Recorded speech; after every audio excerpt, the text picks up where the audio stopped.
Welcome to Crash Course European History. Today we're going to address the so-called Enlightened Despots and whether they were actually any different from their extremely absolutist counterparts. I'm ultimately going to show why the Enlightened Despots weren't really enlightened and didn't find success in implementing the ideas sponsored by men like Voltaire and Immanuel Kant. Let's begin with Frederick II. He's a pretty interesting guy in that he was very sensitive and admired enlightened thought until his dad killed his best friend and worked him into the greatest leader Prussia ever knew. You win some, you lose some, I guess.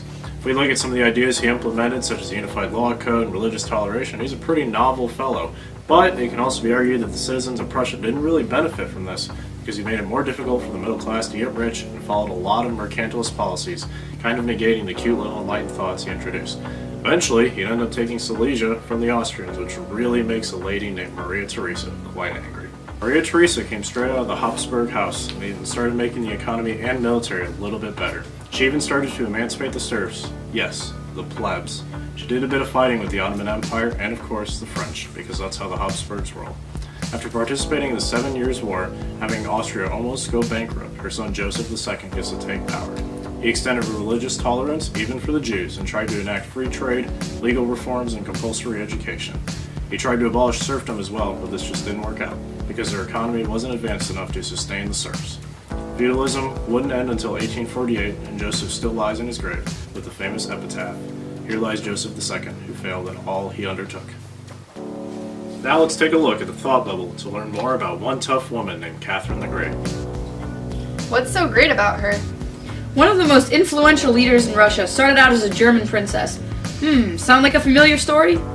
She was set up to marry Peter III of Russia. Peter wasn't a fan of her and planned to dispose of her. Catherine, upon hearing this, used her wit and manipulative skills to turn the nobles against him once he was Tsar. Once Peter went too far with his bromance with Prussia, a coup was enacted and Catherine gained power.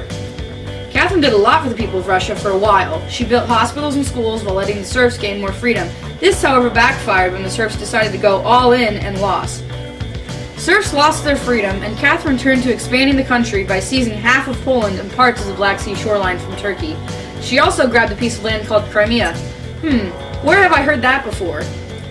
When her enlightened ideas at the time failed, she turned to deception to maintain her status of being great, even going as far to deceive Voltaire by creating Potemkin villages to give them the illusion of progress.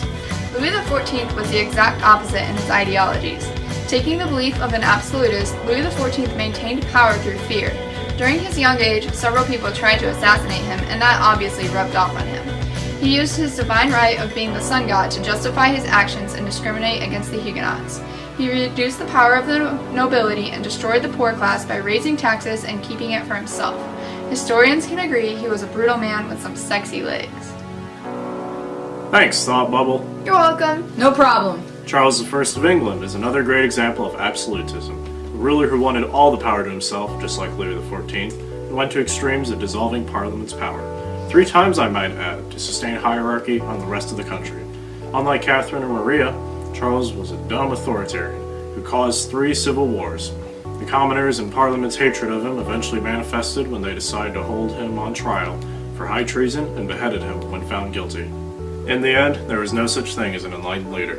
Some rulers, like Frederick the Great, Catherine the Great, and Joseph II, considered themselves admirers of enlightened thought, but they didn't find too much success.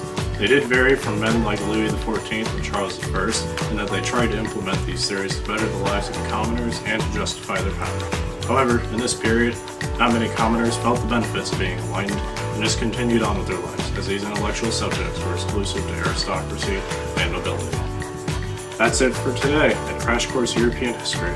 Thanks again, and we'll see you next time. Rulers like Frederick the Great, Catherine the Great, and Joseph II considered themselves admirers of enlightened thought, but they didn't find too much sex. I was trying to say success.